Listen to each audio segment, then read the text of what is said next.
Okay, so from the childhood to teenage years, my uniforms in school, my mom would sew me a big uniform. I would take it and cut it and make it short and tight. So, yeah.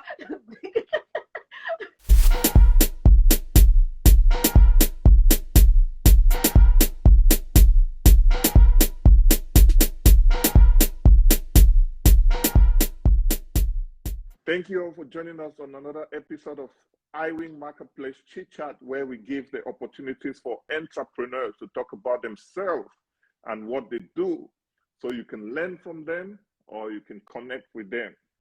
Right here with me, I'm with Zeena Kay. Again, thanks for joining us, Zeena Kay. Thank you for having me. So, tell us, who is Zeena Kay? Tell us a little bit about yourself. Okay, Zeena Kay. So I was born in England, and my parents moved back to Cameroon. I'm originally from Cameroon, from Bamenda. So I grew up in Bamenda. We moved back to Cameroon when I was still a baby. So I have no memories of where I was born. To me, I was born in Cameroon. So yeah, we moved back to Cameroon. I went to school. PSS Mancon, GBHS Bamenda, CPC Bali. I attended those schools, and then I moved to the US. In 2002, I moved to the US, and then got married, moved to Canada. 2008. I'm married. I have 4 kids, and yeah. So. And you're a fantastic fashion designer. Let me take that out from your mouth. And I am a fashion designer. Yeah. Wow, that's On wonderful. top of it all. Yeah. So you came to US and then you moved to Canada. So many people love to stay in the US. Why did you move to Canada? Is it because of your marriage or? It had to do with my marriage and then a couple of other things. And I had better opportunities in Canada than in the US. Wow. Yeah. That is nice. So yeah. You grew up in Cameroon. Where precisely? Yeah. And tell us how was it like a difficult upbringing or? Not really. I mean, I have very good memories of my childhood. I grew up in Church Center. It's a gated community, religious. We had a lot of fun. If all the kids with whom I grew up with, they can tell you, we picked mangoes, we climbed the mango trees, we did everything. I mean, I have very, very good memories of my childhood. My parents were kind of strict though, so it actually restricted me from doing a lot of stuff that I wanted to do. I was kind of a tomboy as a kid. I like to do a lot of stuff that my parents weren't, happy with. So that kind of the only difficult part of me growing up is just the part that I had very strict parents, and they wouldn't let me do the crazy stuff that I wanted to do. But today I'm glad that they would, because some of the things that I wanted to do would have been detrimental. That's so true. And that is all love, that's their own way of expressing their love, looking out for you. Exactly. And, but what first got you into fashion? Okay, so like I said, I grew up in like the community, the gated community where I grew up, Church Center. It's they had like centers where they did craft work for women's work. They did a lot of stuff, a lot of different creative things. So I believe that somehow, because my mom, every time we had like when I was in primary school, every time we had like they call it the 3rd term holiday, she would put me into one of those crafts. And some of the people that were teaching those skills were they came from Europe. They were foreigners. They came and they taught those skills, and some of them lived in that community with us. So I would say from learning some of those crafts to the big one, which is one of the ladies, before she left to go back, before she left for her country, she was one of the teachers who taught a lot of craft at the women's center where we grew up. So I kind of was close to her. I used to feed her cats. and help her. You know, I was very interested in some stuff that she was doing. So before she left, she called me one day and handed me a basket. In that basket, Mrs. Boxteller, that was her name, Mrs. Boxteller. I think she was from Austria. Mrs. Boxteller, if you're watching this, know that you played a great part in my fashion life. She handed me a basket with all kinds of sewing supplies, thread, needle, fabrics, dolls. So I used to create stuff from all those things. I'll create the stuff for my dolls. I'll make little dresses, me and my friends. I have my friend Patience Ambe. She's in England now. She will testify what we did when we were kids. We made a lot of dresses. Patience, Ngwe Valerie, I mean Ethel. Wow. So Yeah, when she gave you the box of the needles, yeah, so I thread, started and stuff creating. like that, what happened? Yeah, I created from there, and then from the dolls to me, I started making my own dresses. So that's how gradually. Then I'll use my mom's machine when she's not around, a sewing machine, break her needles, but I still, you know, I'll create stuff. So that is how I would say that's what really inspired me. I got into fashion. I got more and more interested doing all those little things. Wow. So Yes. When you started creating stuff for yourself, right, and then you realize this can turn into business, you know, can you tell us Exactly. how you felt when you get your first clients, and how did you get your first client? Okay, so from the childhood to teenage years, my uniforms in school, my mom would sew me a big uniform. I'll take it and cut it and make it short and tight. So yeah. So from there until when I moved to the US, so my first client that I would say a paid client that I got was in Maryland when I was in the US. I made a skirt for myself and I wore it to church, or I don't know, it was an event. I wore the skirt and I mean, this girl, she came up to me, oh my God, I love your skirt. Can you make one for me? How much do you charge? But at that time, I had bought a secondhand machine at a thrift store, and that was what I was struggling with using, you know. And I said, can I do this? I don't even know how much to charge. I just made this, you know. I didn't even know it was going to attract that attention. But I think I charged her, I don't know, $80, 60. And she was like, okay. She came, I took her measurements, and then I made the skirt. Oh my gosh, she was so happy with it. So that was my first client. I think she was from Zimbabwe or something. She wasn't a Cameroonian. Yeah, but she was my first client. And then that encouraged me. I'm like, oh, so I can actually make more money out of this. Yeah. So help me understand, what is Zeena Kay all about? Oh, Zeena Kay, the brand, right? So Zeena Kay, it's all about authentic fashion, authentic, unique styles. If you want to look different, I know a lot of people say, a lot of designers will say this, but to me, I think I'm like extra different. I kind of describe my brand as an Afro-Western style that I have, like a mixture of Africa and the Western world. That's what I that's how I build, I create. I use that to create a lot of things. I mean, and then with the high fashion, couture, or those high fashion things that maybe you see, you think you cannot get it, but come to Zeena Kay and that's what you get. Wow, Yeah. that's amazing.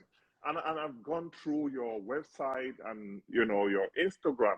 Your style, you know, it's amazing. It's like a runway, you know. Thank So, you. but Yeah. how do people feel when they put on your design? What do they usually come back to tell you? Oh my God, I get a lot of good reviews when after, because sometimes some people, they don't they're kind of, I'll say, I don't want to use the word scared, but they don't know. But once they come and I deliver and they go to wherever event they were gonna, they come back to me, they were like, oh my God, I want another one, and I want another one. They're looking forward to the next Wow. to the next event, to wear it. Yeah. And I see you got so many awards, you know, back in the past. Can you tell us a little bit about, you know, those awards? Okay, so yeah, so once I moved to Canada, um I focused on fashion, right? I actually enrolled into my fashion school. I got my degree, my certificate, and the first thing I saw was African Fashion Week is accepting designers. I said, oh, can I go? Let me go into this. I applied. They accepted me. I went into with a crazy collection. That was I think my very first collection. African Fashion Week student designer competition. It was a student designer competition. I went into it. Guess what? I won. Wow. Yes, I came out the winner of that year. I came out the winner, and then 2016, I also went into the African Fashion Week now as a designer, and I won the Ladies Wear Designer of the Year in Toronto. Wow, congratulations. Yes, so I am very proud of because it's like hard work that pays. Mm-hmm. Yeah, so this is amazing. I mean, I don't know what to say. I'm like, this is amazing because, like, you know, we have a lot of talent in us, and when we let that talent come out, look at you doing amazing stuff in Toronto. But I would like to ask this question. You know, you mentioned you went to a fashion designing school. What made you decide to take that route? I mean, given that you were already sewing. Okay, I was already sewing, but it was raw. It was raw. It wasn't refined. So I needed to polish it up. I needed to really, the things that I knew how to do, nobody taught me. I just used my head. I'm like, okay, is this how I can that's how I can put a zipper? I put the zipper, but it wasn't the right way. There's a way that actually easier ways. But the good thing is you already have a foundation. You already know what to do, right? But once you get someone to teach you how to do that smoothly, more smooth than what you're already doing. So that's just an example of one of the reasons. I had already started nursing school, but something kept calling me to, just go do your fashion. So I had to leave my nursing. A lot of people were not happy, especially my family. That's okay. When you have a calling, when you have something that's calling you, sometimes you just go for it. You just go. So I applied to George Brown College here in Toronto. They accepted. I went in there. I learned a lot of stuff again about sewing that I never knew about. A lot. Tell us some of the stuff you learned from George Brown College. Oh, I've just told you about the zipper, and then I learned about there are certain body types. There are dresses that will fit a certain body type that will not fit another body type. I learned about the body types and the kinds of neckline to do for someone with broad shoulders, the kind of skirts to do for someone with hips, without hips, like some little details like that, which maybe you will not naturally, even if you have that natural talent, you will not know, but they will help you learn those things. And I learned a lot. I learned drafting. Drafting is like taking the measurements from someone and applying it to a drafting paper, and then cutting the pattern out. Pattern making, drafting, all those things. I had no idea about them, but I learned them at the George Brown College. Wow, that's amazing. And yes. I see everything you do is very organized and very professional. Yes. Did they teach you what did you learn about the business side of fashion? Yes, there was fashion marketing. Yes, they had the fashion marketing. They taught us your target market, what you design, the age of the people that you want to focus on, to cater to create for. So all those little things. I mean, fashion marketing was just one of the courses, a little course, but it wasn't. They just gave you like an overview, because if you want to go into fashion market, a bigger course there is too, right? So I learned a little bit from there. Slayer Hair, I think she's based in Delaware. She said, how long was the fashion school? It was 2.5 years. 2.5 years. That's amazing. And I love the fact that, you followed your calling, you were in nursing and you realized like what's going to make you happy. It's being a fashion designer, and you took that route. Yeah. And you're doing well, and many people giving you like very, very good good points about what you're doing. Yeah. But you've been in fashion since you were young, and you keep going. What drives you? You know, what gives you that urge to keep going? Okay.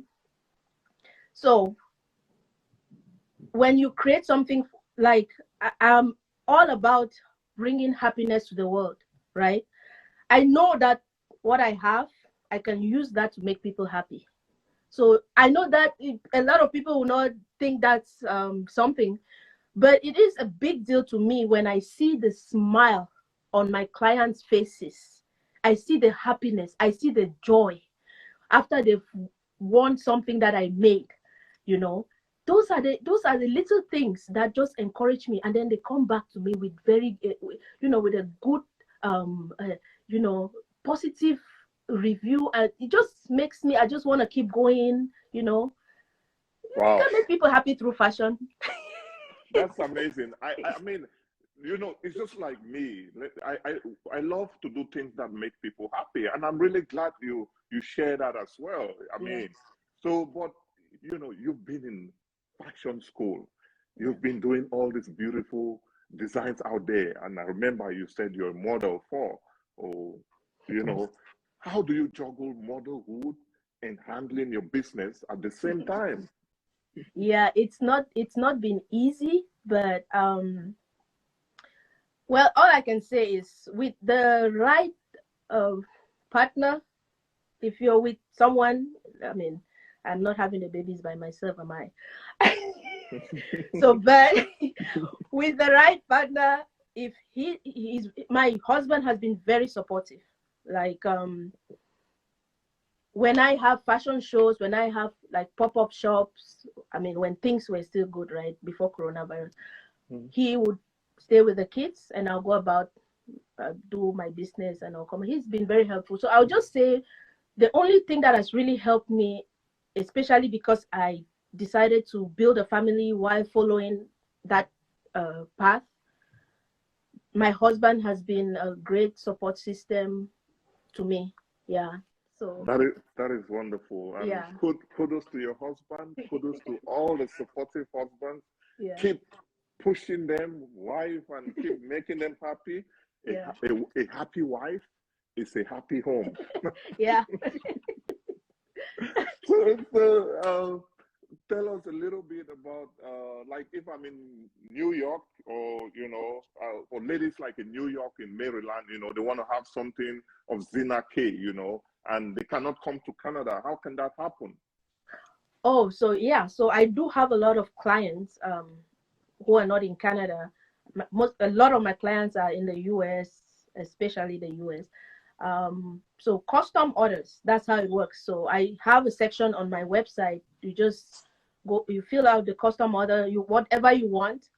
Then it even comes down to the point where I can call you, walk you through your order. We both create what you want. If once you send me the picture, okay, this is what I want.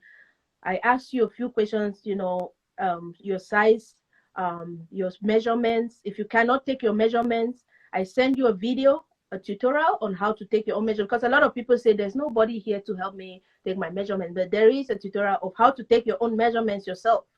So you do that. We create your design that you're interested in. I always try to leave an allowance just in case you need to alter the design once it comes. But most times I have been successful, because if I see something that I know, if you send me a picture of something that I know that might come back to you and it will not fit perfectly, I'll just try to suggest something else. We can just switch it a little bit, add this, add that. Yes. So if you're in New York and you want to order from Zeena Kay, perfectly fine. Perfectly fine. I walk you through. I have video calls even with some of my clients. We talk, you show me everything that you want, and I create your desired design This for is you. wonderful. This is Yeah. this is wonderful. So, but having a brand like this, for many years and doing something amazing, there are always some few challenges, you're gonna meet along the way. And I love to learn about lessons, and I know many people out there love to learn about lessons from entrepreneurs like yourself. So, Yeah. give us just one challenge you faced and how you were able to overcome it? Most of the challenges faced, I mean, the biggest one that I'll talk about is when the world shuts down, right? Like what we're experiencing right now in the world, it affected. That's the most recent challenge. I'll just give you that. I want to say this: when the world shut, fashion is something like, okay, nobody's going to parties. Who's gonna order from you? Nobody wants. Where are they wearing your dress to? Where are they wearing the outfit to? There's nothing happening, right? So this is like the most recent challenge, the biggest, because I'm not gonna. I just don't want to say, well, the feeding challenge, like when you sew something to for someone and and it goes there and it doesn't fit them. Oh my god. um that's another one. I know you asked for one example, but corona was the worst. So I had to mention that. So but when you make something, when I create something for someone and they receive their order, and then they're not happy with it because something is not right, this is not right, this is not right. What I usually do is I say, okay, take it to the cleaners and let them alter it for you. Alteration. Right. Yes, I'll give you a discount, or I can even give you a free dress, just because you had to spend some money to do the alteration. So those are some of the challenges, but I try not to make that happen a lot because it's not good. So what I do every time, I try to deliver. I always try to deliver, but those are some of the few challenges. Then people who come, they place their orders. Some don't want to pay. Then they come and leave the ones here, they will come and leave their fabrics. My house is not a storage, please. I'm sorry. They come and leave their stuff here. They never come to get it. So it's piling up, right? How many people? Yeah. But so what I do now is I just ask you pay your full payment. If you want to leave your stuff here, you can leave it. That's a very good way of looking at things, and I'm glad that you're able to satisfy a lot of your customers. Yeah. So, but there are so many young people out there who want to be like Zeena Kay. They want to start up their own fashion brand. What advice do you have for them? Well, since when I started, I didn't know a lot about the fashion and business world. I was into it more as a talent, but I would say this: you have that skill, you have the skill in you, but you have to do a lot of marketing. How do you want people to see that skill? So put in some money into advertising. That is one of the biggest things that you have to do, so that a lot of people are aware of your talents that you have, and they will see what you're doing. So you put in marketing. See, like you are you not marketing me? So put in the money, market yourself, so that a lot more people will see what you do and what you're capable of doing. Yeah. So marketing is one of the greatest things that I'll advise. And then going into fashion and with talent that's not it. You need a lot of backup. You need some money to put into what you're doing. You cannot just go without. I will always advise, even if you have to get a second job, have a job on the side, and you're doing your fashion on the other side. You will see that things will go smoothly. Wow, Yes. wow. This is wonderful. Thanks for sharing that. And you made a very, very good, wonderful point, about exposure, about putting yourself out there. And Iwing Marketplace is here to support you, Of course. so you can come and tell your stories. Always. Look at the big actors, look at the big musicians, when they drop in a movie or music, they go to, different show like Jimmy Fallon and all those shows, they talk about their movies, they put it on different places like Netflix, Amazon, and stuff like that, because they want so many people to consume their product. And the only way people can know about you is if you put yourself out there. Thank you so much for that. I really appreciate that. So I see you're doing a lot of things in the community, like your foundation and stuff like that. Can you tell us a little bit about that? Yes, I just recently started a foundation to help I mean, we all know what's going on for Cameroonians. We know what's going on in our country, Cameroon. A lot of young people have been displaced. They don't have anything. They don't really have anywhere to go, and it's causing a lot of pain emotionally. Everything you can imagine. I mean, young people have been displaced from Bamenda to other provinces. So what I decided to do, I tried to help my community. So the only way I can help is through what I know mostly, which is sewing. So I've created a foundation where I will help to teach these young people, the ones that are serious and are really interested, how to sew. So we have a seamstress. We pay her. You go there. She teaches you how to sew. You come out with a skill. Is that not going to help the economy of the country and you financially as well? Because with that skill, you can open your own business too, right? So I mean, it's I have my few friends who are supporting with the foundation. So it's gonna grow. This is just the first year. It's gonna be something really big. So, but Wow. I'll keep updating anyone who's interested about what's going on. I'll keep updating. I have a page on Facebook, Zeena Kay Foundation. Yeah. That's really Yeah. amazing. I love what you're doing, and I love to see, you know, us supporting our community, supporting Yes. our family back home. Yeah. But before we go, what is next for the brand Zeena Kay? And what do you want people that have not used your service, you know, to know about you? Okay, so well, coming up this summer, I have a lot of projects that I'm working on, but the most important is I have been approved to be one of the designers at Fashion Art Toronto. It's called FAT, Fashion Art Toronto. So I'll be on the runway in April. It's in April, towards the end of April. I'm one of the designers. It's a very big show, and I'm actually working now on my designs and my sketches. So that's the next big thing. And then where I actually live in a city where I don't think there are a lot of us as designers, someone like me. So I'm trying to bring my fashion into my city, Kitchiner, Ontario. It's a small city. So I'll test the market this summer. I'll test the market. I'll do a few pop-up where we are allowed to do pop-up shops. I'll just test the market and see, and then boom, Zeena Kay shop if everything goes good. That is amazing. I love that. I love this forward thinking, you know. And I see some designs behind you. Can you just shift your camera and show us a little bit? Wow, Yes. this is so beautiful. Those are for kids or adults? No, those are just mini designs. Oh wow, wow, Yeah, wow. so it's like my designs, but in miniature. Oh, I see, like a prototype. In miniature. Like a Fashion. prototype. Can you stand like up a little dolls bit? Let's see what you're wearing. And I know you designed it yourself.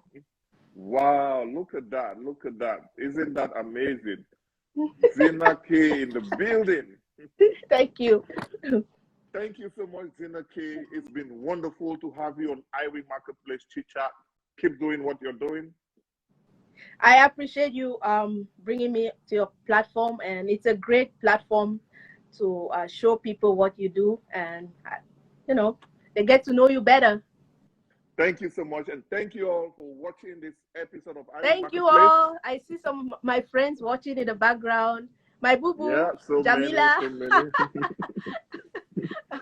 So this interview is gonna be live on our YouTube channel, Iwing Marketplace. Please do subscribe so you can get more of such interviews. The interview is also gonna be on all our podcast streaming channels. So follow us and stay tuned. Thank you very much again for watching, and we are out.